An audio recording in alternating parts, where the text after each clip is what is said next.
Well, with that ominous howl, why don't we get some character generation going?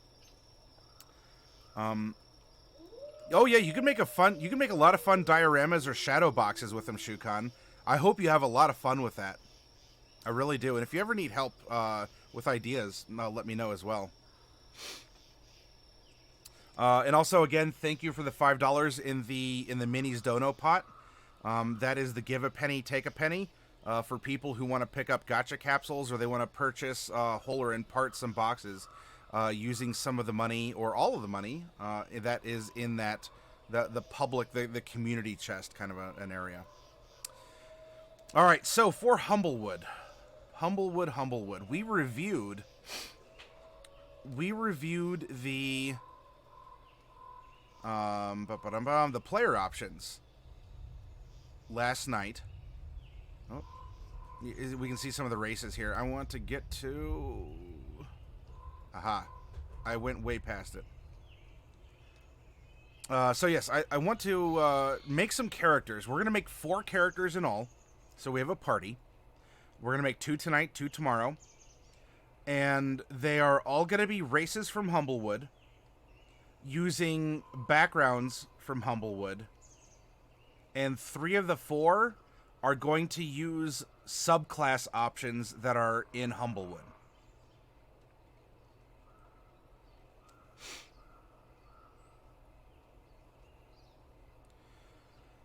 Servants, or like they see themselves as descendants from dragons, and so they serve as a way to kind of help back up, you know, to back that claim up, or to at least have protection, because kobolds are about the size of toddlers, and so if they're serving a dragon, you know, willfully, then not only can it add, you know, to their claim, but the dragon gives them protection. You know, kind of like remoras on a shark. Humblewood is a Kickstarter campaign that I had backed, and I got the campaign setting PDF, and we went over the player options, and now we're going to make characters based off that. 4 feet tall. That's a very tall kobold.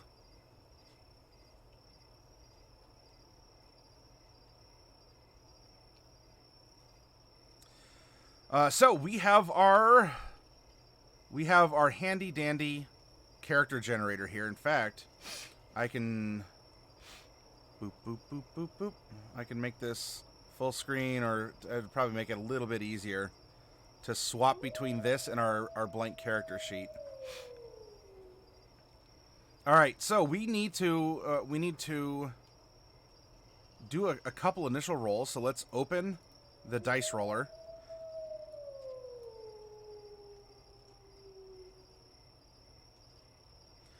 Yeah. So the yeah, 2 foot. Keep that in mind. So the next time the party encounters kobolds and is like, yeah, we're gonna kill them all. You know, do you have a child or a nephew or something that's like 2 or 3 years old? That's as large as they are. Yeah, a 4 foot kobold would be gigante. Okay, so we're gonna roll. Do we have a female character, a male character, or a multi-class character? The percentile will find out. 83. Ooh, it was close to a multi-class. So we have a male character. Now for the race sources, there are 10. There are 10 different races in Humblewood. Corvum, Gallus, Luma, Raptor, Strig. And those are the burb people.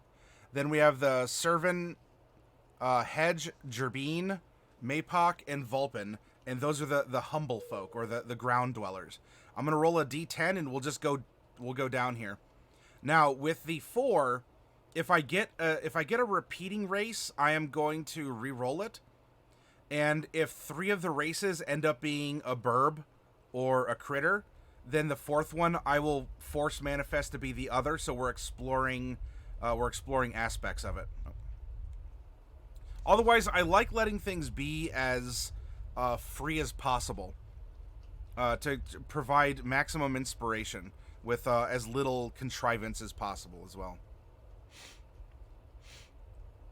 Hey, Refry, welcome. We're just getting going with the character generation. Not necessarily a Fey heaven.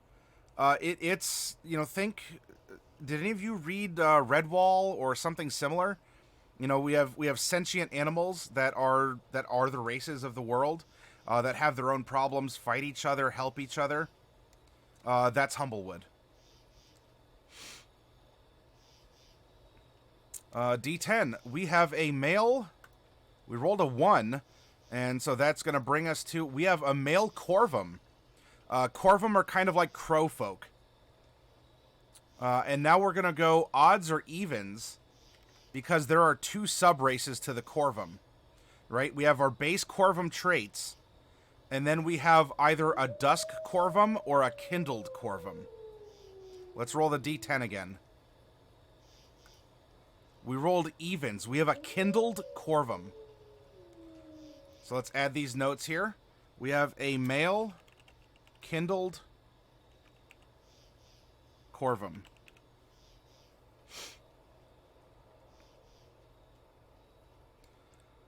In like official D&D, yeah, the Kenku are sort of a sentient, large crow people.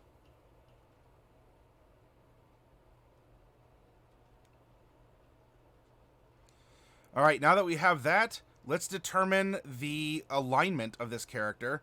I'm going to use the you know, this is going to be more of you know, maybe an uplifting adventure. Not that they have to be. You can absolutely run evil or Happy Tree Friends, as it was brought up last night by Old Port Media. If you've seen Happy Tree Friends, then you know that while it looks bright and colorful and like a Saturday morning cartoon, things don't always end up like that. So I'm going to use the Morgue's distribution of alignments. 32. All right, so we have a chaotic good male Kindled Corvum. They are medium-sized creatures. Not all the birds are. There's, I think, 2 of the bird folk are small. All right, at which level are we going to be rolling this character? You know what? I'm gonna sneak that just a little bit more over here, and boop, boop, boop, boop. Percentile roll. We rolled an 8. So this is going to be a level 4 character that we're making. And now I'm going to roll to see if we take a feat.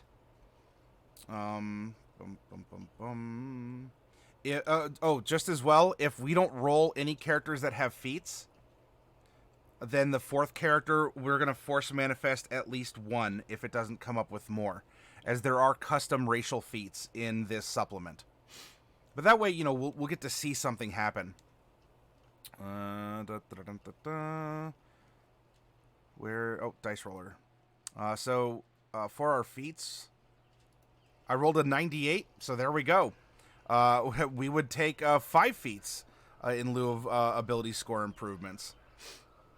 And so we are definitely going to be taking a racial feat. Let's go over here and add that.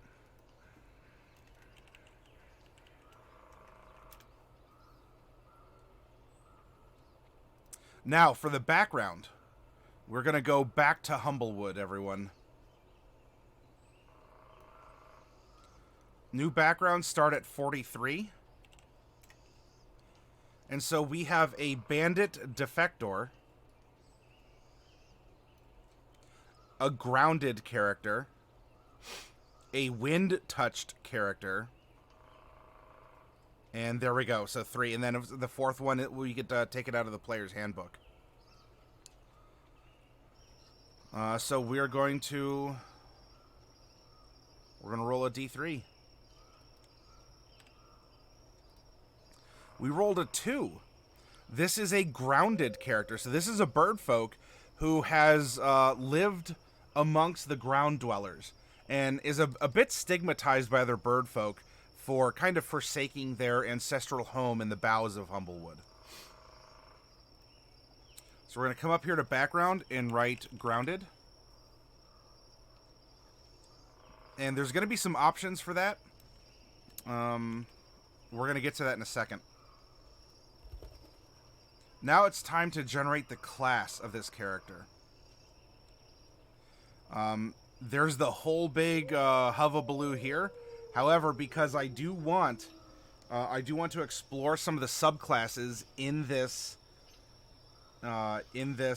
supplement. There is a Bard College. There are actually 2 Cleric domains, and then there's a fighter archetype.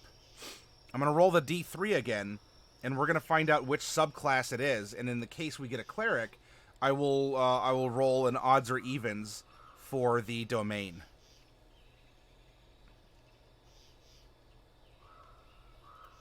We rolled a 3. That is the fighter archetype.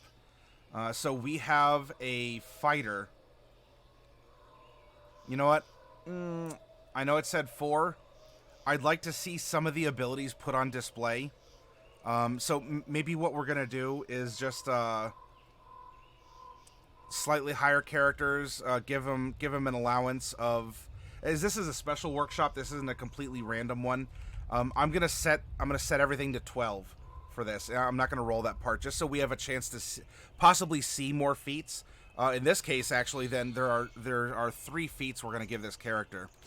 But I think to display the content we've worked on, this is going to be better to at least put something higher up. All right, so we have a fighter who is a Scofflaw, and that is the fighter subtype. Now, there are some class features that fighters get. They get a fighting style. And we are going to roll that. Down here in class, we get a fighting style. And this is going to be a D6. We rolled a 1. We have an archery Scofflaw. There we go. That actually could be very interesting for the improvised weapons they end up using often. Now, for the size and the height and weight, we were given those at the end of the there's the Scofflaw. At the end of the race section, there is... Oh, there's their alphabet. Ta-da.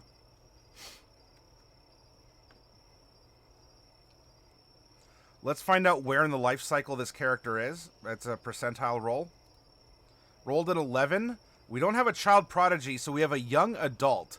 Now, a young adult for a Corvum, or I'm not a am I saying it's a Corvum? If I've been saying Corvum, sorry about that. Let's take a quick look at that first, actually. As it does say, the Corvum. Corvums reach adulthood around 18 years, and they live slightly shorter lives than other birdfolk, so around 70. So we can base this. We can base this. Let's say 18 plus, or we'll do 17 plus 2d6. Right, because that would be to 29. No, that's probably too much. 17 plus 1d6. All right, so we have a 22-year-old young adult Kindled Corvum.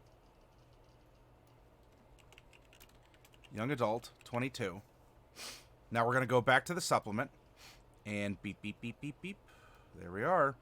Corvum, their base height is 4'4", and we're going to add 2d10 to their height. 2d10.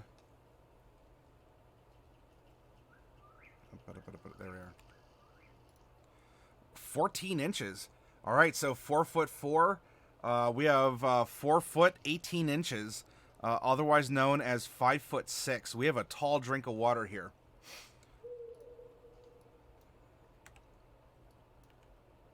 Now we're going to take that same 14 that we generated, and you multiply that by a weight modifier. And in the case of the Corvum, this is 1d4, and then we're going to add that to the base weight of 70 pounds.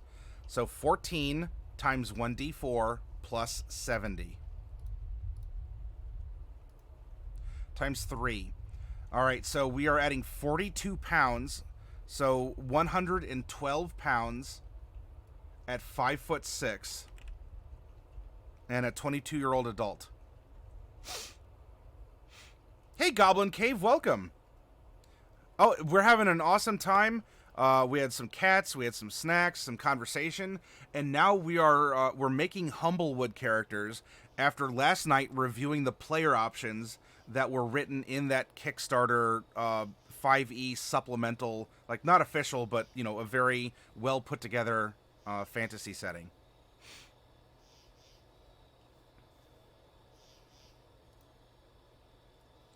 Excellent. So now we have the outline of our character, right? From the infinite mists of creation, the very ether itself in which all possibilities lie. We have been pulling almost like points of light, like a constellation, and now we have an outline of this character. We know some basic stuff about him. And why I like to begin with backgrounds is your background will give your character. The background that we rolled is a Humblewood one, the grounded background. So we're going to come back to here, and let us... I went too far, everyone. Those are new spells, new feats. There's grounded.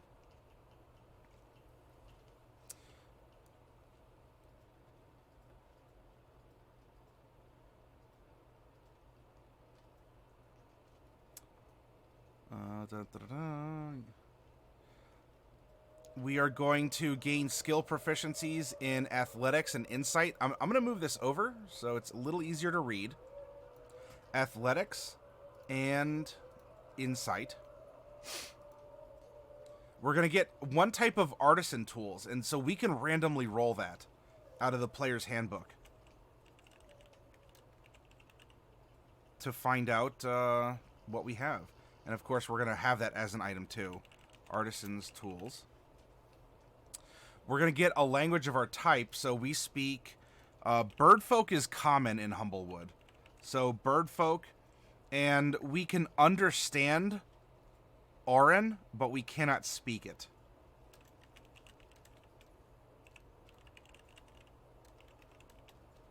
And we're going to get one other type, so we can communicate with another particular type of beast.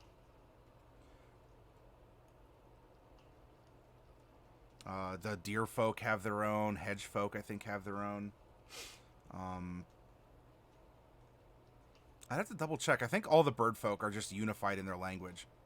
But you know what? This makes sense because we live amongst them, that we would want to talk to the disparate tribes of these, well, humble folk. I guess calling them like beastkin or you know, beastmen or something like that would be a little disingenuous.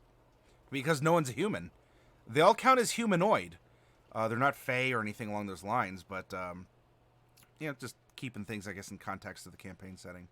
So we're going to get a language of our choice. We're going to a set of artisan tools, a walking stick. Now, you can petition your dungeon master to say, is it a walking stick or is it a quarterstaff? And your DM might very well say, yeah, you could use this quarterstaff, whatever. Strong piece of wood, bonk people with it. Versatile, have fun. A trinket from another culture. Ah, so we're going to get to roll a trinket. Trinket number...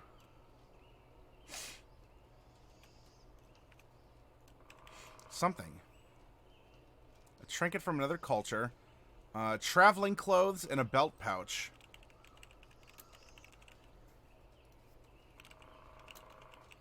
And that belt pouch has 5 gapuz in it. Now, we're an odd bird, and of course we, you know, among the bird folk, so this is a bird folk exclusive one, so I'm glad we rolled it.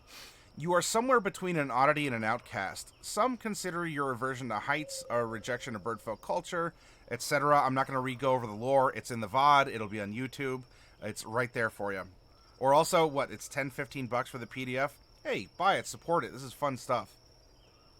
Hashtag not sponsored. This is just, me enjoying it. Goblin Cave is back. Hey, Petty Lips. The gotcha pulls have been doing very well. Sheeps ended up picking up 4 capsules last night. We are 5 capsules away from a restock now I won't instantly restock it as soon as it gets to 20 capsules down. That makes everything even, juicier to pull. I still have 2 prize goblins, a $40 kind of gift certificate for a miniature set. Lots of fun stuff in there. So what kind of an odd bird are we? As some backgrounds you'll note have, this chart for prompting. Like a criminal background. What type of crime did you run? As a charlatan, what was your con? We're going to roll a d6 to figure out what kind of a community place is our odd bird. We're also going to generate, a couple other numbers. So we have 1d6. Then we need 2d8 for the personality traits. Then we need 3d6 for the ideal, the bond, and the flaw. So we have 617131. 617131. 617131. These are our placeholders. I don't know what they mean, but we're going to find out here real soon as we develop our characters step by step.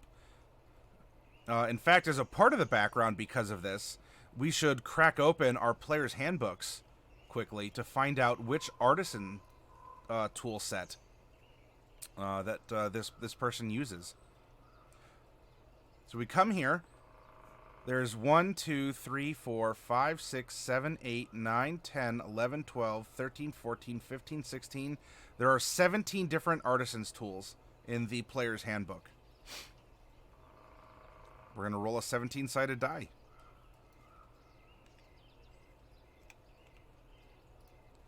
$11. All right, so we're doing number 11. And for a trinket, because the trinket could come in handy as well, we have trinket number 72. All right, so trinket 72. I'm going to put that as a placeholder. And we are artisan tool number 11. Coming back to the player's handbook. 1, 2, 3, 4, 5, 6, 7, 8, 9, 10, 11. Mason's tools. Alright, so we are proficient with Mason's tools, and we get Mason's tools. And this is a good prompt then for us to consider. So we have a bird who actually works with stone that might help explain why he's grounded, quote unquote, as the background. Now we come back here.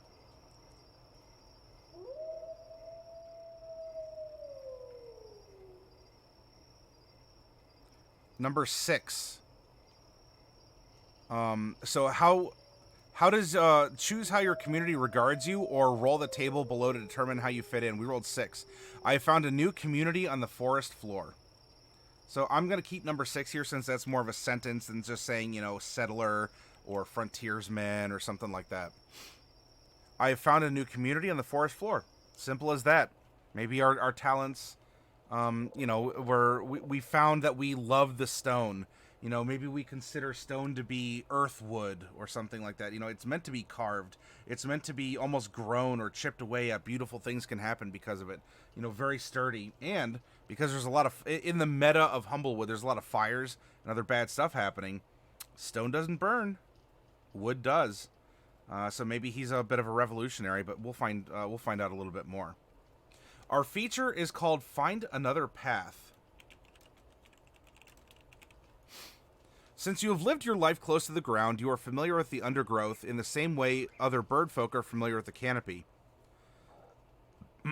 You can always recall the general layout of the terrain around you while traveling along the forest floor. If your path is ever blocked by an obstacle that requires you to climb or otherwise gain height to circumvent it, you can always find a way around so long as such a path exists. Additionally, you are adept at finding shelter in the wood while traveling, and can usually locate a suitable safe shelter, a cave, a tree hollow, or a bramble thicket, somewhere on the forest floor for you and up to 5 other creatures. That's pretty handy. Now, there are some suggested characteristics, and we rolled randomly in order to give our character, our personality. Let's start here. Our personality traits are number 1 and 7. I always second guess my choices. And number 7 is I will deny my fears to everyone.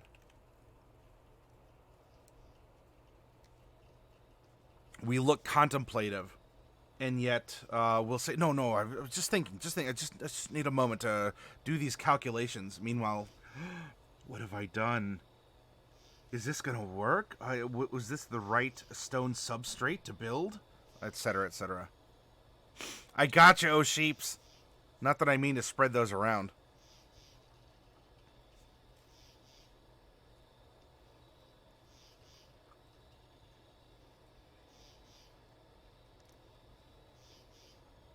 Our character's ideal is number 1. Adversity. Others think of me as weak, but I will prove my worth with hard work and determination. This is a very good point.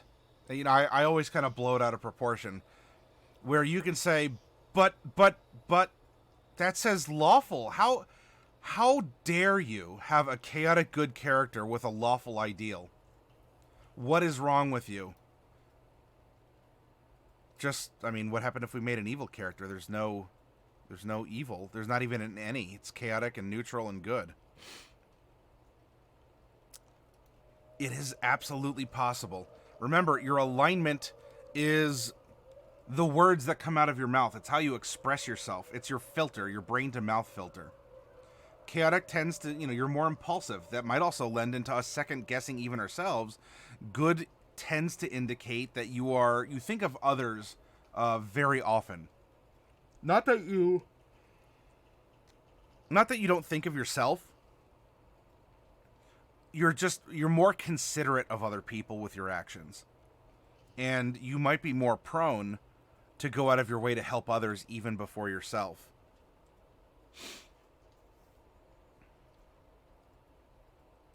In this case, with the ideal,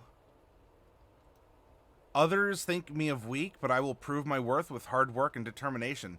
I mean, this says lawful. There's nothing about this that says we still can't express ourselves this way.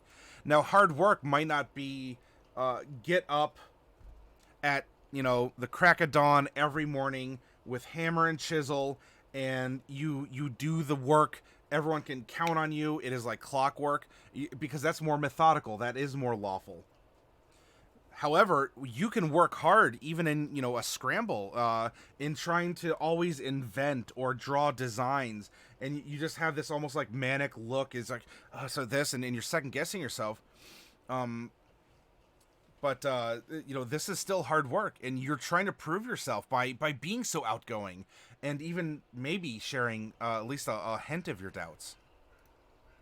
All right, next up, what is our bond? Number 3.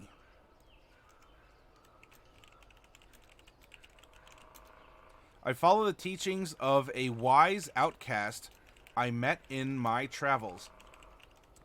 Dungeon Masters out there, hello, DMs, bip, bip, bip, bip. Especially the bond, but the entirety of a character's background is very fertile ground for your imagination to take hold and translate these characters from character sheets into your world. Because they produce villains, they produce rivals, they produce NPCs. They could even produce another player character or a DMPC, depending on the size of the group. I follow it. So we've just created, with one sentence, an NPC that can be very meaningful to this individual character or even the party as a whole. And now your player with this character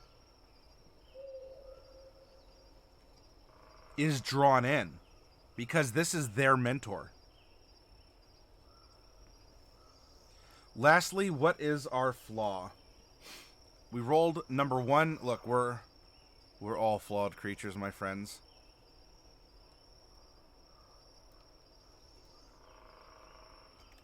I am incapable of action when I'm at great heights. It makes us scared. Mechanically, I mean, so this is going to be something to talk to your dungeon master about, again, to get you hooked into the world. What would you consider to be a great height? People who are scared of heights might say 10 feet's a great height. I would never dare get on a stepladder. Some people say, yeah, I'll ride roller coasters, the 200, 300 feet high, but I don't like planes. Okay, that's a great height.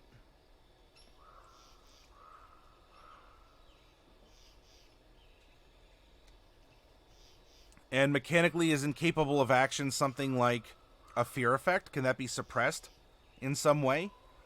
Through magic or, some interesting roleplay or some other features?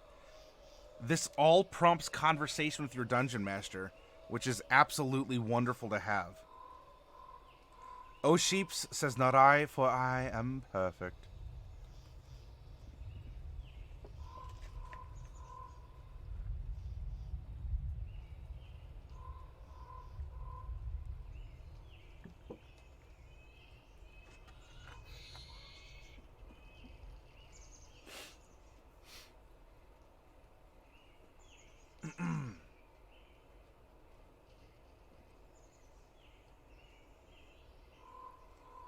That in and of itself is imperfect, says O'Sheeps.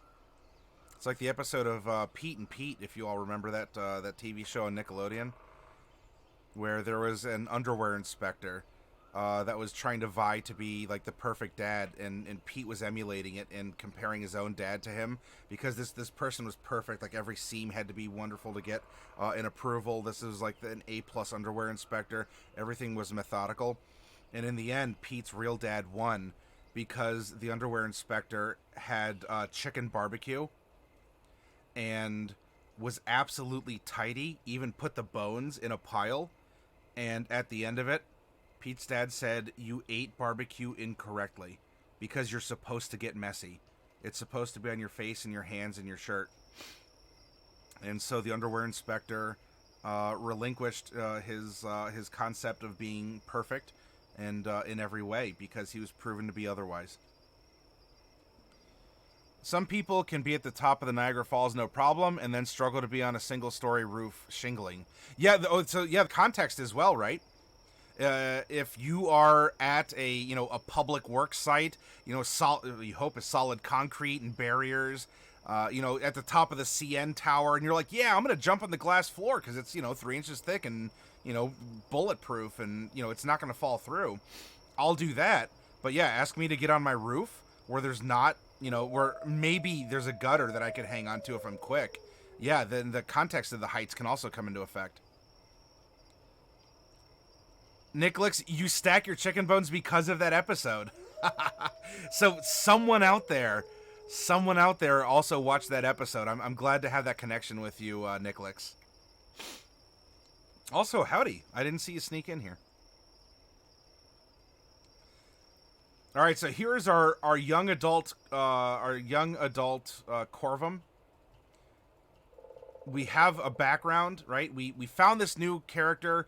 We practice masonry, and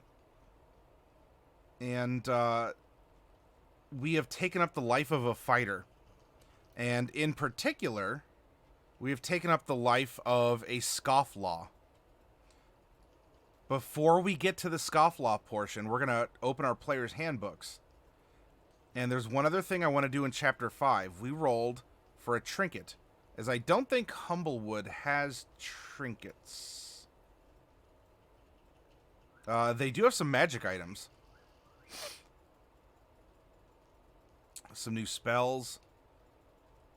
That's religion in the... Okay, so let's go back. I went too far, everyone. I went too far. Here we are. New magic items, random encounters. What did they find could be interesting, because that's if you're ruffling through. Use this helpful list to determine what a character might find when searching through a place in the wood, in an NPC's bag or the like. So you know what? This probably takes the place of trinkets. So that's 74. Let's just re-roll this as a D20, since there are 20 different kind of kind of oddities that you might be able to find, including this onyx bird skull. We rolled an 18. So popping back over here, a silver pine cone that is completely immune to fire damage. So we're going to call this number 18, but we're going to call this a Humblewood trinket. Humblewood trinket number 18. A silver pine cone that is completely immune to fire damage. What could that mean? What could that play into decision making, personality, feeling of luck or fortune? Is this what brought this Corvum from the canopy to the ground to find more treasures? You know, the Corvum are based on magpies, crows, rooks, ravens, and such. You know, find a shiny trinket, and there it is. And from there, the journey began.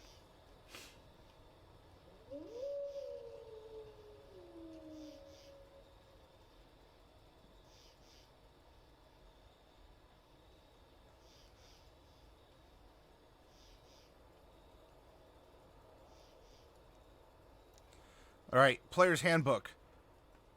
We're looking at the basic fighter.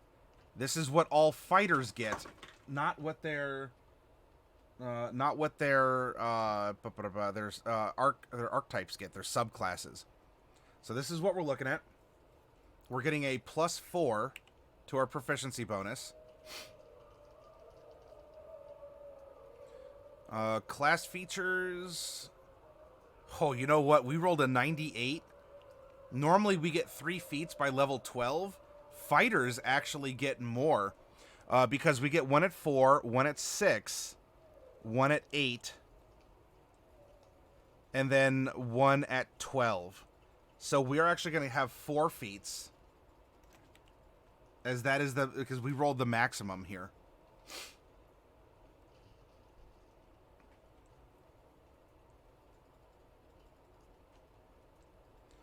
We are a D10 hit die class, so we have 12 D10 that we can use during our rests in order to heal ourselves. You know, so we don't have to rely on consumables or magic. It's just a natural pool of healing that you get. It's also going to determine our hit points, too. We are proficient with all armor and shields.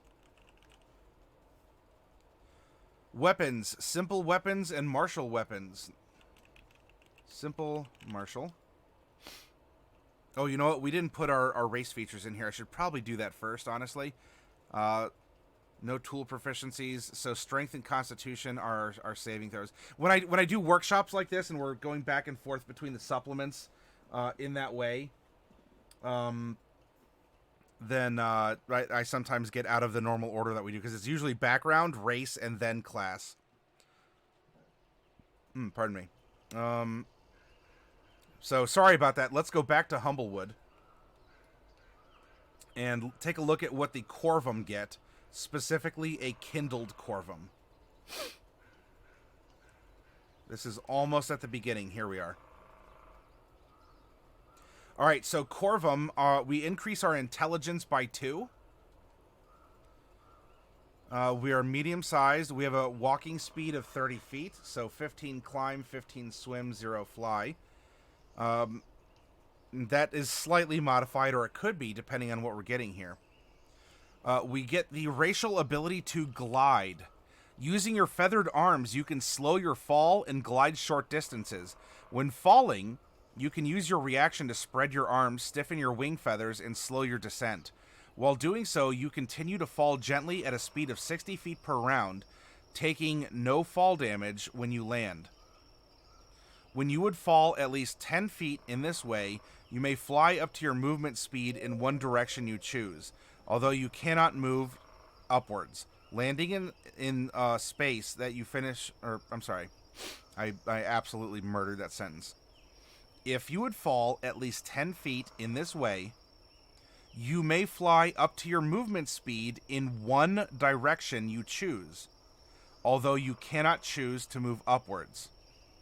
Landing, this is kind of an awkward sentence. Landing in the space you finish your movement. That's a little weird. I get what they're going for, but that seems to be awkwardly phrased. Unless I'm missing something. You cannot glide while carrying heavy weapons or wielding a shield, though you may drop any held items as part of the reaction to spread your arms. You cannot glide while wearing heavy armor or if you are encumbered. There's a feat for that, and so we're going to be this big honkin' crow bomber of a fighter. Hey, Coffee Cat, welcome! Oh, so Hark is back too? Is it a good episode of Critical Role? In any big dramatic moments? Are they in the middle of a fight? Is this more of sort of like a comedic relief episode in between some tense moments? Coffee Cat was drawing. We also have Talons. Your sharp claws aid you in unarmed combat and while climbing. Your damage for an unarmed strike is 1d4 piercing damage. Additionally, you have advantage on strength athletics checks made to climb any surface your talons could reasonably grip. So we're going to put talons here, and we are going to put unarmed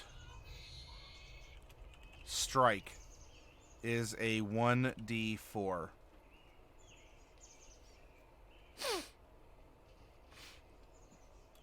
And this is going to be based on strength. That's what unarmed strike is, unless you have, something that tells you otherwise.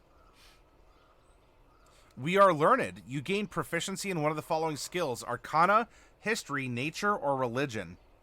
So let's see. I always we're a Mason. We live among the folk of the ground. I always second guess my choices. I will deny my fears to everyone. Adversity. Others think of me as weak, but I will prove my worth with hard work and determination. I follow the teachings of a wise outcast I met in my travels, and I am incapable of action when I am at great heights. So we're a Mason. We found this silvered pine cone that's immune to fire damage as well. So I'm thinking that this could be an exploration. I almost bit my tongue. Nature could help us. Especially, by the way, as a Scofflaw, you're pretty good at fighting with improvised weapons. So nature could help us in identifying stone that would be good to use, as well as even things that would make good weapons in a pinch from the world around us. Or history could also be used because we have studied history from someone who is a mentor to us. And historically, we might have been looking at land-based buildings, and that could have been what drew us to Redwall Abbey. I mean, not Redwall Abbey. Coffee Cat's behind on Critical... Oh, you better power watch that, Coffee. It's mostly been a laughing at Marisha going through accents to cover for Liam since he's gone on vacation.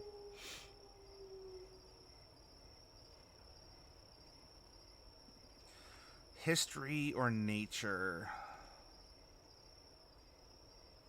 We live in a community. They've accepted us. We're always looking for sort of kind of what the best around us here. But I second guess my choices. Adversity. I'm incapable of action while I'm at great heights. I think history is going to be a little bit better for this character then. I mean, look. This character is going to go in our Discord. You could download him and modify him yourself, or make an argument in chat. This isn't my character, this is our character. But history seems to make sense for me. We also have an appraising eye. There we go. You have an almost supernatural ability to appraise objects. By spending an action examining any object, you can determine any magical properties the item has, how they might be used or activated, as well as a fair estimation of market price. Using this skill strains the eyes, and you must complete a long or short rest before you can use it again. So it's a, it's a racial identify spell, kind of. You speak, read, and write birdfolk. You can also understand Oran, although you cannot speak it. Now, the subrace that we have is not the Dusk Corvum. It is the Kindled Corvum. You know implicitly you're the smartest in the room. Your ability to utilize your knowledge to your advantage, along with your deep understanding of others' motivations, makes you a formidable opponent. So we're going to increase our charisma by 1. We also get convincing. Kindled Corvums have a way with words and are accomplished at saying what someone wants or needs to hear. You have proficiency in either the deception or persuasion skill. Additionally, you have advantage on all charisma checks made to convince someone of your exceptional knowledge on any topic related to the skill you selected with your learned trait, in this case, history.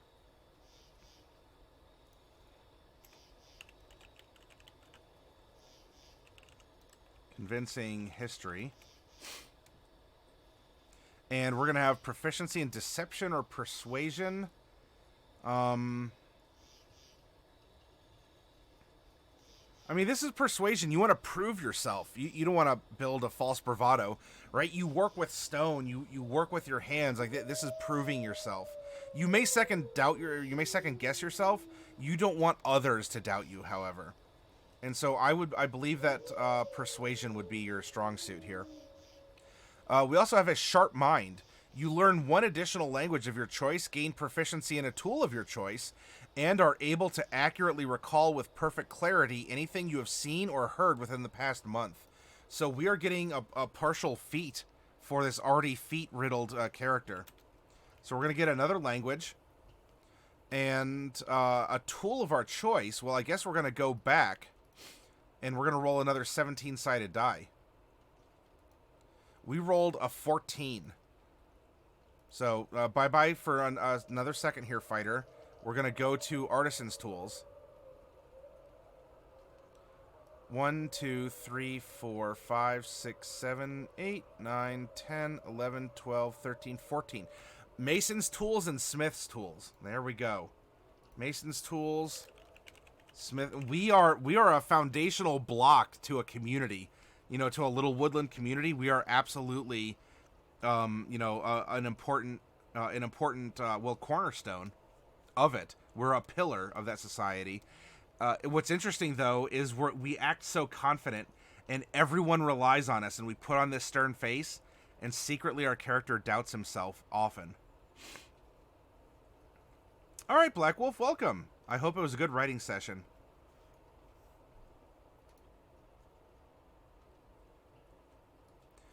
All right, so int and charisma on this fighter.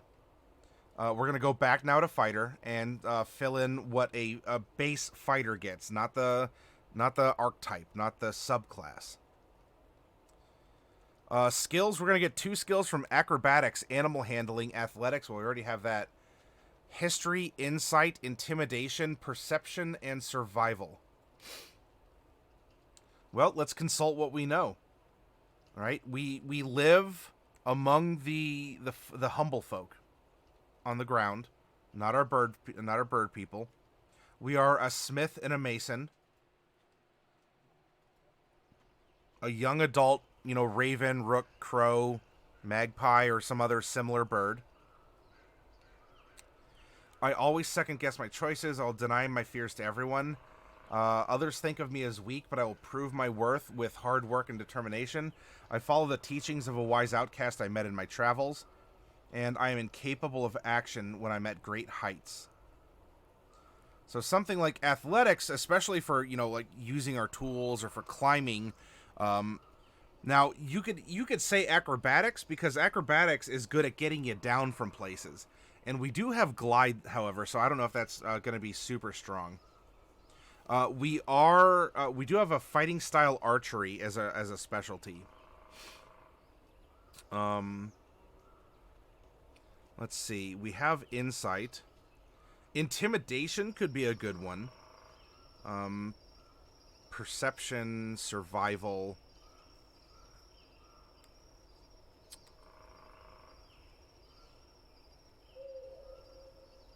Yeah, because we have athletics and history. We have insight already.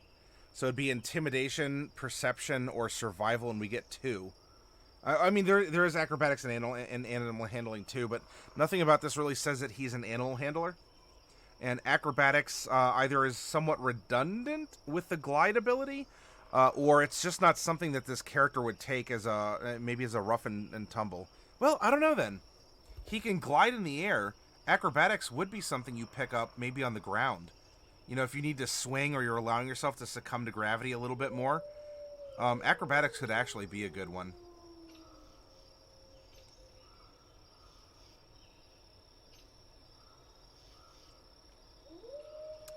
So let's give him acrobatics. Not intimidation. He's not really a bully like that. Survival or perception? Ooh.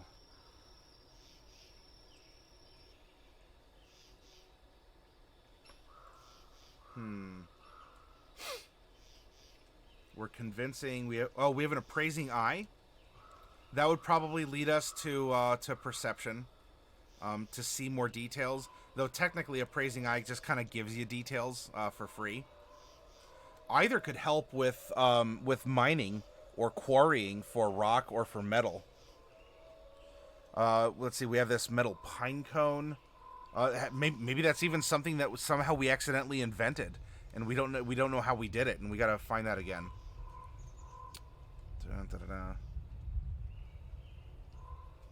Hey, old port, welcome.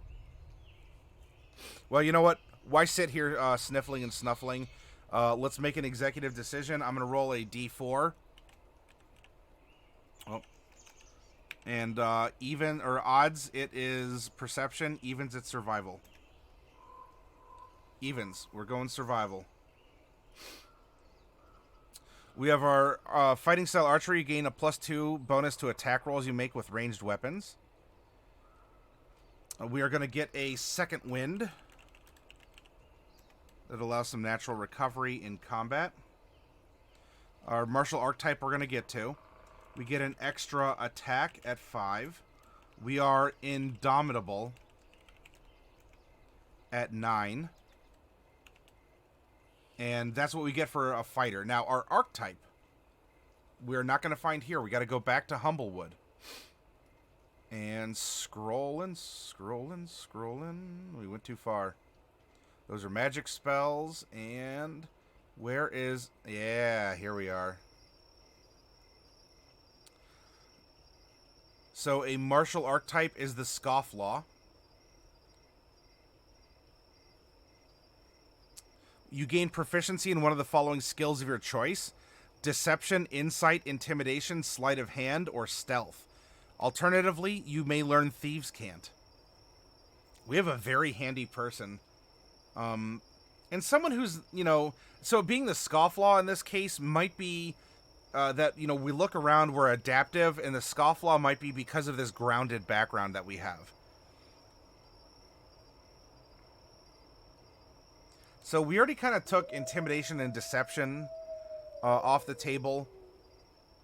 We have insight already, so we have sleight of hand or stealth. And as someone who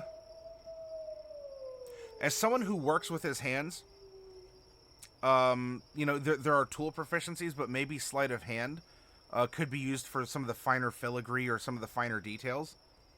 I don't know if he really has a reason to stealth. So let's give him sleight of hand. Intimidating banter. At 3rd level, you are adept at integrating insults and barbs into your fighting style. So long as you are in combat, you may choose to use strength or dexterity to make a charisma ability check. It's pretty cool. You know, in that case, I mean, you could say, well, you know, intimidation seems to work, but it says any. We could try and persuade people in combat, you know. I don't want to have to do this to you. Please believe me. Put your weapons down. Flex. We are a brutal brawler. At 3rd level, your tavernside scuffles have honed your ability to deal damage with just about anything that's handy. You have proficiency with improvised weapons and treat any improvised weapon you handle as if it had the finesse quality. Additionally, whenever you hit with an improvised weapon, you may spend a bonus action to break it over your opponent. Doing this destroys the weapon, but it deals the maximum number of each of the weapon's damage dice could deal to the target. Any additional dice added to the attack's damage are not affected by this ability. And then at level 10, this upgrades a little bit. The improvised weapons you wield become even more lethal in your hands when you spend your bonus action to break an improvised weapon over your opponent. Add an additional 2d6 to the weapon's base damage. So we're going to put improvised weapons. Finesse means we can use dexterity if we wish instead of strength. And so this is going to be, you know, question marks plus ability plus 2d6 if we're using the bonus action to break that pool cue. And so instead of just like bopping someone, Walleye fan, hey, am I presuming you live around the Great Lakes and you're enjoying this season? Walleye fan, welcome. Oh, you wish you could hang out more, but you're super tired. All right, oh sheeps, have a great night. Thank you for hanging out with us. Small race can be considered an improvised weapon, right? Hey, it's up to the DM. Would you allow it, Old Port? Especially if you had a hedgehog friend that could curl up into a defensive spiky ball and you could chuck it. The question is, what happens if you break your friend over the opponent's head? No, not sick, Black Wolf. The hedgehogs are medium? I thought the hedgehogs were a small race. We might roll one. We'll see. Just got a downpour. Well, greetings, Walleye fan from Ohio. Tavern Brawler gives you proficiency in all improvised weapons. Let me double check. You know, I was thinking Tavern Brawler for one of the feats. That seems to make a lot of sense.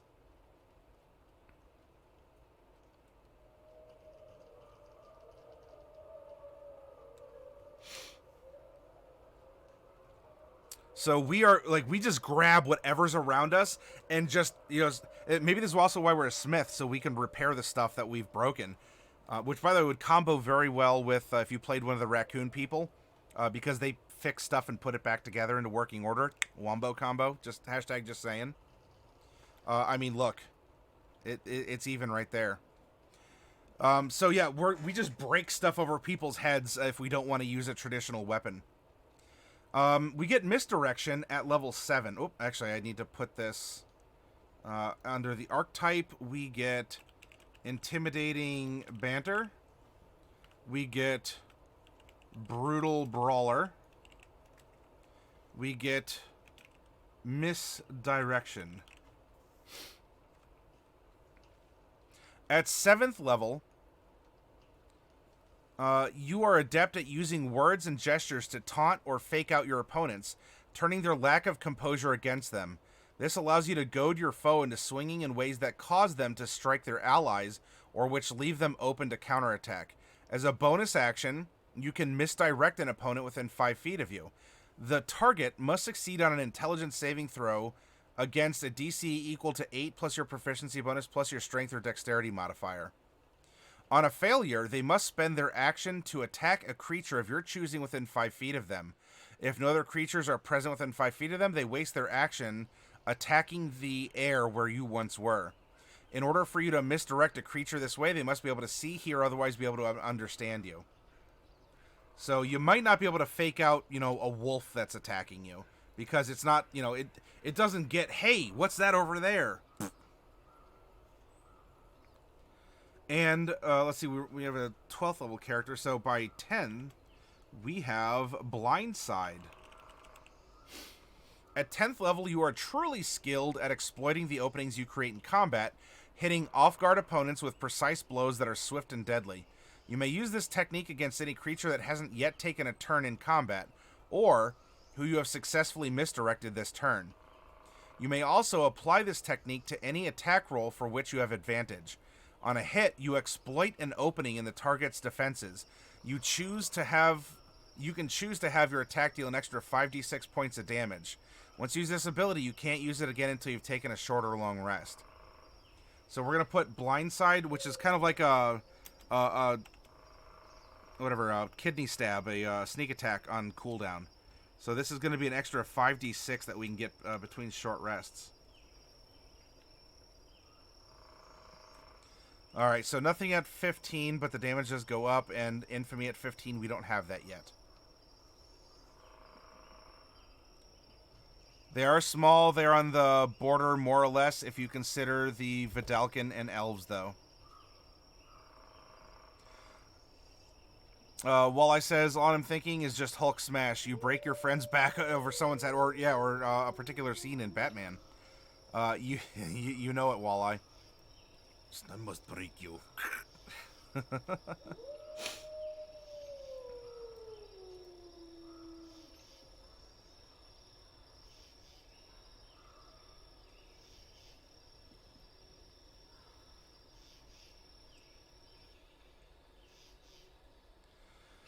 All right, so we have most of the chassis of our character in place. You'll notice we haven't really talked about any kind of ability scores. When building a character, I would argue ability scores aren't important to making your character. They're going to be important for, meeting out the mechanics that your character gets into. But you can have someone that looks absolutely ripped and has a 10 strength. Why not? You can present things in different ways. The difference between a 10 or 11, is it 10 pounds of muscle in each arm? Is it more or less? And so I save this for the end because I want to build the character first.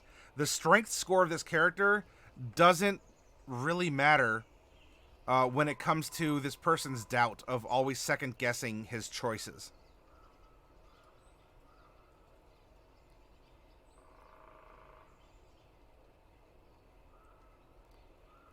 Yeah, an ASI can be fluff. Now, what we rolled for this character is all 4 of the ASIs are going to be as feats. So we're going to be a very kind of like low power in a sense, but very accomplished because we are going to not have just a bunch of raw stats. We're going to get a bunch of fun tricks.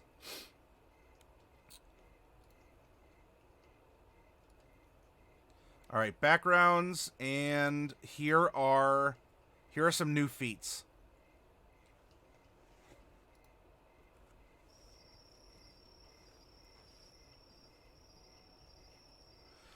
Your feathered arms, so here's things to consider. We do have the glide trait. Your feathered arms are much stronger and more wing-like than others of your kind. You gain the following benefits. Your feathered arms make it easier to jump. You no longer need to move at least 10 feet, etc. You may take the dash action while gliding to fly an additional distance up to your movement speed. You may change direction freely while gliding and may gain up to 10 feet. Now, he has an aversion to heights. So while we could take this, I don't know if that's necessarily going to be the case. Now, we are a Scofflaw. That doesn't necessarily mean we're a bandit. It could. Maybe that's who our mentor is that we rolled in the background. Your time as a bandit has granted you a sense for danger and made you skilled at sizing up opponents. You gain the following benefits. If you're asked to make a saving throw, you may spend your reaction to add your intelligence modifier as an additional bonus to the saving throw. You cannot use this ability again until you have completed a long rest. And during combat, you can use your action to make an intelligence investigation check against any creature you see in a fight. As long as you succeed against a DC of 10 plus their challenge rating, you can learn one useful fact of your choice from the combat abilities. We could be a heavy glider. You may glide while holding heavy weapons and wearing heavy armor as long as you aren't encumbered.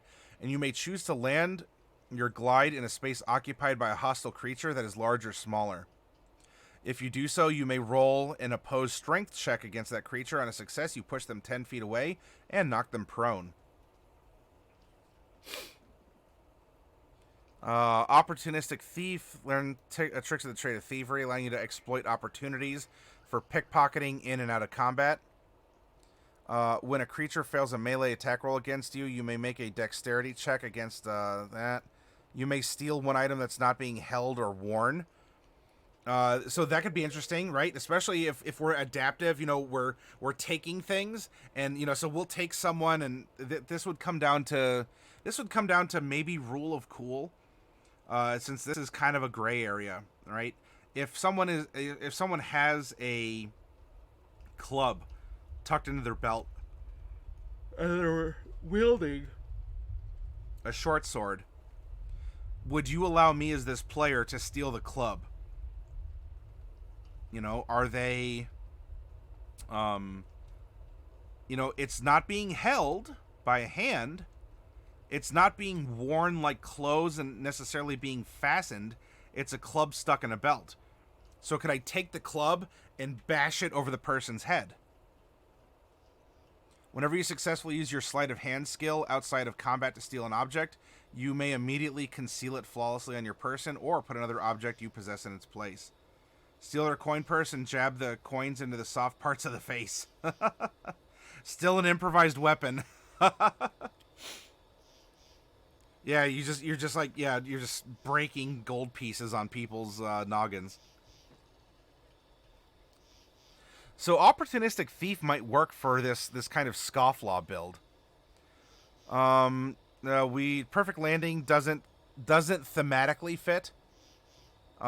Because we don't really want to fly a bunch anyway. And that being said, Heavy Glider, I think this person would definitely be strong enough for it. I just don't see that he's going to glide all that often because he really likes being on the ground. Speech of the Ancient Beasts, we're not really an animal person. I say that because we're an animal person, but we're not an animal person. Or Woodwise, you're adept at finding your way through even the most treacherous terrain. You gain the following benefits: proficiency with survival or nature. You ignore difficult terrain. You cannot become lost in natural surroundings except by magical means. All right, I think that absolutely fits in. And so, you know, I don't want to cram all the traits that I can in here, because we'll leave some for the player's handbook. But I think for sure, given this character, an Opportunistic Thief. Now, he'd probably argue I'm not a thief. This is an opportunistic crafter or something along those lines. And also Woodwise would work as well. Now, Opportunistic Thief is going to give us a 1 bump to dexterity here. And we get survival or nature. Well, I guess we're going to get nature. As we already have survival, so that works. And you know what? That answers, you know, the conundrum. Do we take nature or survival? Nature or survival. And now we have it. Now let's go to the player's handbook and take a look-see in Chapter 6 for player options. So this character is going a little bit deeper, right? With all of these options. Let's go to Tavern Brawler. That seems like the obvious fit. You're accustomed to rough and tumble fighting using whatever weapons happen to be at hand. Increase strength or constitution by 1 to a maximum of 20. You are proficient with improvised weapons and unarmed strikes. Well, we have unarmed strikes with Talons, and we already have the proficiency with the weapons. Your unarmed strike uses a D4, so we already have that. When you hit a creature with an unarmed strike or an improvised weapon on your turn, you can use a bonus action to attempt to grapple the target. So really, Tavern Brawler would just be giving us a stat bump and this ability to grapple, which could be interesting. We also are an archery fighting style fighter. Doesn't mean we can't be strong, but we certainly have we have a sharp eye, and maybe we prefer to fight at a range, even if we can get in close. You know, you save the close-up stuff for the things you love, like crafting items. You save the far-away stuff for wet work, so you don't have to look someone in the eyes when you drop them. Oh, you finished the coterie drawing? Oh, goodness, Coffee. Black Wolf, you say Heavy Glider could be more of a fall than a landing that knocks an enemy prone. The character, though, is absolutely paralyzed by height, so I think... So my choice there, and Black Wolf, I want to read it out loud because it's something to have other people think about. I don't think he would put himself in the position to be up high or fall. And so it would be a trait that, if someone forced him up into a tree, it could come in handy, I suppose. But he wouldn't really get himself into those positions or want to get in those positions. Yes, Scofflaw does have... So, yeah, you would have 3 things you could choose to do if we took Tavern Brawler. You could choose to use a bonus action to grapple, a bonus action for extra damage by breaking an item, or that once per long rest sneak attack damage as a bonus action.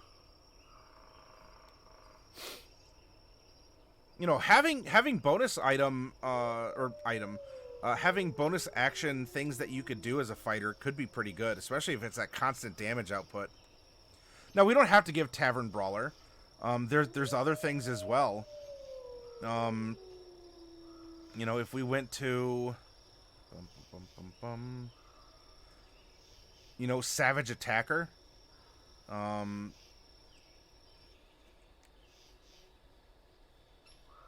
Sharpshooter. Attacking at long range doesn't impose disadvantage on your ranged weapon attacks. Your ranged weapon attacks ignore half cover and 3/4 cover. And before you make an attack with a ranged weapon that you're proficient with, you can choose to take a -5 penalty to the attack roll. If the attack hits, you add +10 to the attack's damage. So sharp. Hey, Rosia, welcome back. Good to see you.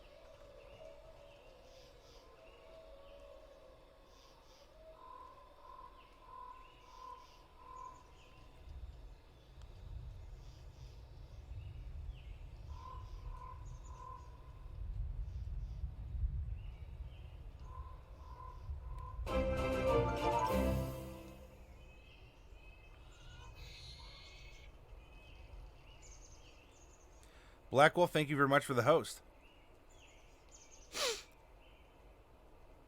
Rosia, on Thursdays, Thursdays is Critical Role, and so a lot of people in the community watch that. And so when Critical Role ends, that's when things will be picking up. Heavy Armor Master could be interesting. We already have a part of Keen Mind anyway. And we're a survivalist. I mean, so it'd increase our intelligence, but Grappler, you've developed the skills necessary to hold your opponents for close quarters fighting. You have advantage on attack. You know, so Grappler does combo with Tavern Brawler. You use your action to try and pin a creature grappled by you. Creatures that are one size larger than you don't automatically succeed. That could be interesting to combo those two. Grappler and Tavern Brawler. Parts of Tavern Brawler are redundant, but still you get that bonus action grapple, and then you get the effects of the grapple. Because I think we're going to have a strong character anyway.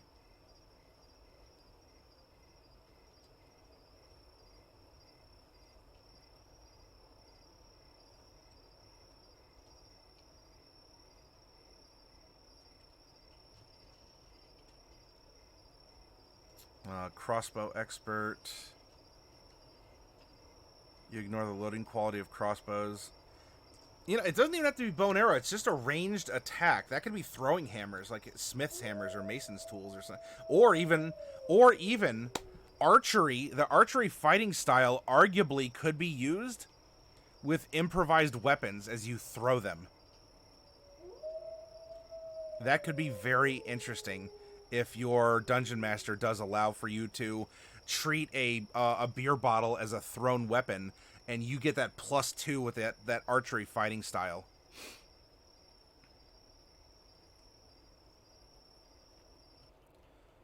That's fine, Rosia.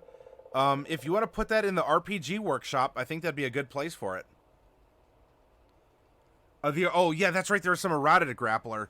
Let's see the last part of that. Oh, yeah, with the creatures that are one size larger than you don't automatically succeed on checks. Got it.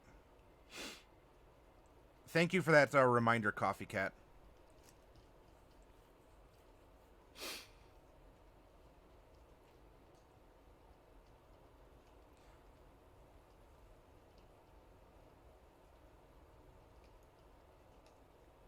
I kinda like that combo, especially because of all the improvised weapons.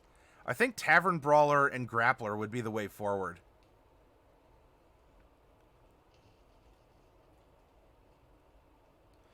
Does it work with the breaking? That's a good point, Walleye. Let's take a look here. As it might be in melee combat only as the bonus action. Let's take a quick look. That is Brutal Brawler.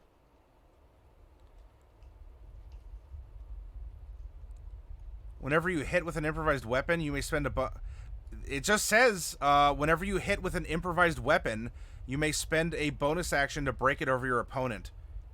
So, unless I am missing something from reading this, you could throw, you could throw a log at someone and have that be a thrown weapon. Get the +2 to hit off fighting style archery, as it is a ranged weapon.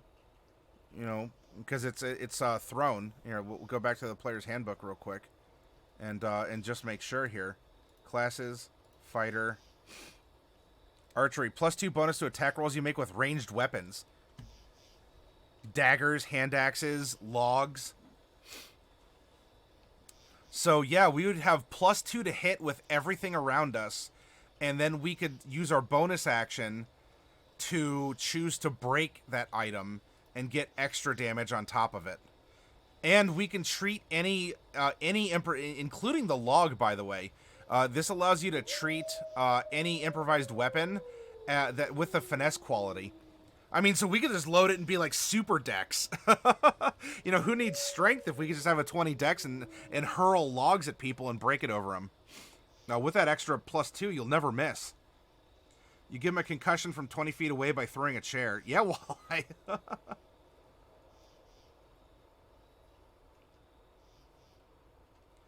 It seems more min-maxed. I mean, not that I haven't read any forums for it, but this is what's occurring as we're going through this workshop. Because when we do a review of content in a workshop, stuff like this happens, and this is why I love subjecting randomization to characters, because we might not think about this otherwise. Stuffed a glass bottle with silver powder and nitroglycerin. Oh my.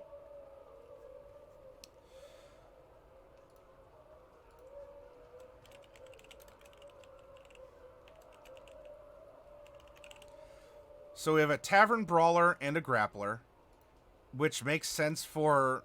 in this case, we're not trying to fish for super efficient. All this goes into the RP build and the character himself.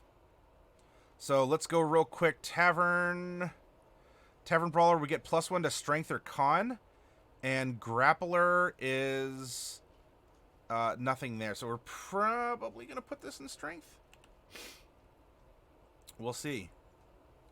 I mean, maybe we just go dex, Not that strength has to be bad, but, I don't know. If we're a mason, if we're a mason and a smith, I think we have some strong arms here. So maybe we could find a way to almost balance these out a little bit. All right, so now that we have our feats in place, and I love the fact we can just steal things off of people in combat too, and use those as other things to bash over their heads. Let's add our standard array: 15, 14, 13, 12, 10, and 8. We're sort of like spread all across here. I don't think he's necessarily charismatic. Yeah, we're good at persuasion. Because we're trying to get people to think, to think one way or the other. However, I think the 8 is going to go in charisma for this character. We're full of self-doubt. We try and put up a good front. We're good at persuasion. And I do want to make this point. Just because you have a dump stat doesn't mean you can't be skilled in something that falls under the purview of that dump stat. What this would mean is that we'd still have a +3 to persuade people, which isn't terrible, especially because that is our dump stat. But when it comes to other social graces or whatever, we're not as good as trying to persuade someone. We're making a player character using supplemental rolls from the Humblewood Kickstarter supplemental kind of homebrew campaign. Oh yeah, so you draw the club and you hold it to their throat, Walleye.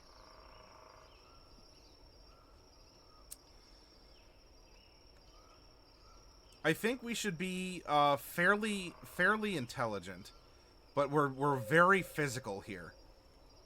And so something like the 15, 14, 13 because we learn.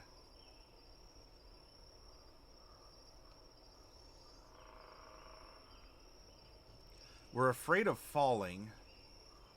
We're primarily ranged. I think we're just going to go with a no extra hit point, a no frills hit point fighter. Not that we can't be in a brawl. We could wear heavy armor. We're not worried about flying. I wonder if this means you could use shields as improvised weapons and just bust shields over people's heads too. +2 AC, gone. Take something else. +2 AC, skadoo. +2 AC, skadoo. And he's a blacksmith. His shop is filled with all of these things. No, it does sound a little munchkin-y, but hey, you know what? I'm sure they had playtesters, and maybe this stuff had come up in their playtest. Though, if we're discovering it now, then hey, if anyone out there from Humblewood's watching, hi. And we found a fun interaction.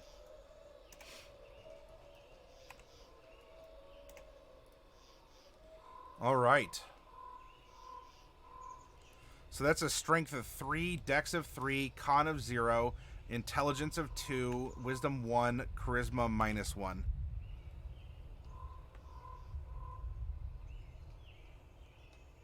Oh, you're doing a, what, roll 4, drop the lowest? That's pretty good. You rolled them? Gotcha. Now, did you put that in the order in which you rolled it, or did they go into a pool? Some people play either way.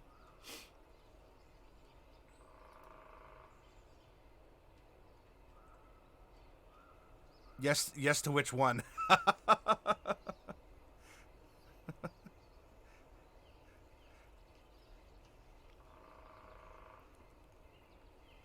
Our saving throws with proficiency 7, athletics is 7, dex is 3 down the board, except sleight of hand, which is 7. Con is going to be 4. Int is going to be 2, with the exception of nature and history, which are going to be 6. 1's down the way for wisdom. Insight is 5, survival is 5, and persuasion's going to be 3, but we're going to copy and paste the -1 down the line. All right, passive perception is going to be 11, as that's 10 plus your perception modifier. Passives work extremely well. I recommend using them. They save you a lot of unnecessary dice rolling, and they're just a fun way to play the game, in my opinion. Now, our character is no longer a pile of stats, everyone. So if you have name recommendations for our male Corvum, remember, crow, raven, rook, maybe a magpie, you know, something in that family, who is this fighter who's very adept at using everything around, left the bird society, lives on the ground with some of the other races. In fact, if our next, we could either roll it, or we could say, yeah, if we roll a ground character, then that'll create a bond between the two. Can speak many languages and is very skilled. Just a lot of fun stuff for this. Is a rough and tumble character, especially hurling logs at range.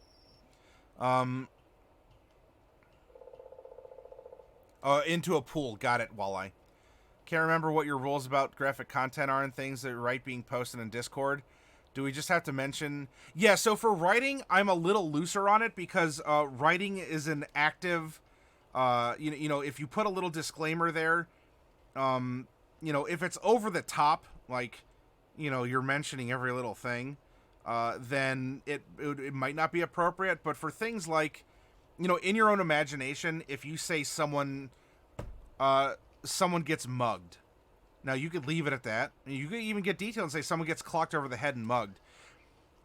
In our society, maybe to us as storytelling creatures, as human beings, it's not the same as showing someone getting mugged and getting clocked over the head with blood and all that other stuff. You know, because you could say, you know, in a children's book, just in some degree, I'm not saying this is legal advice or something, but, you know, someone gets bonked on the head, well, that's what's happening in the mugging, and you know, how much do you dial that up is up to you. You know, because PG-13 is pretty flexible. it's pretty flexible so long as it, and then if you want to push some other things, you could mention, you could mention that perhaps, after this brutal attack, the blade was drawn and a font of blood trickled or something, even a little bit more, because that's probably kind of standard fare to a lot of us in role-playing. But, I mean, use your discretion. If there's a part that you have a question on, just let me or a mod know, and, we'll let you know. But writing is, in my opinion, it's a little bit different than just showing a video or listening to a song that has graphical stuff in it. If that's a line in the sand, I get it. I'm weird.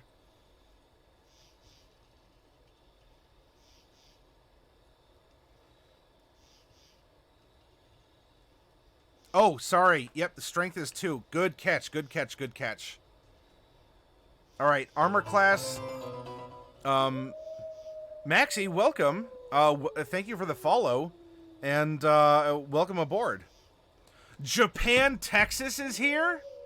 Oh my goodness.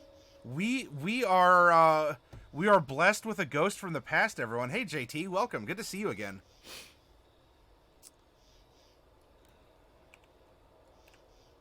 Armor, we can wear heavy armor, do we? I'm not going to go over the equipment per se. It's standard issue equipment, and this is going a little long because of all the supplemental stuff that we're going through. Initiative is a +3. We have 0 dark vision. Hit points. We get 10 hit points at level 1 as we're a D10 hit die class. For our remaining 11 levels of our 12, it's half +1, which is 6. Then for all of our levels, so that would be all 12, you get bonus hit points equal to your Constitution modifier. That's some easy math, and this just drops right off the end. So we have 66 plus 10, we have 76 hit points at level 12. Also, armor class will depend if we're wearing a shield or not. And if we are, have we used our shield to break it over someone's head? We have no cantrips or spell slots, nice and easy. And so I think for the most part, we have a finished character. There's some little details that can be filled in from here, but you know what? We have a Humblewood character, raring to go, has a compelling story, someone who left one society and entered into another, became a foundation for that society, and yet constantly doubts himself, and is even afraid of heights, despite being a burb. Fun character. All right. Shield smash, not shield bash. So I haven't been on around. I haven't had a computer in my phone. No, JT, don't apologize. You're absolutely fine.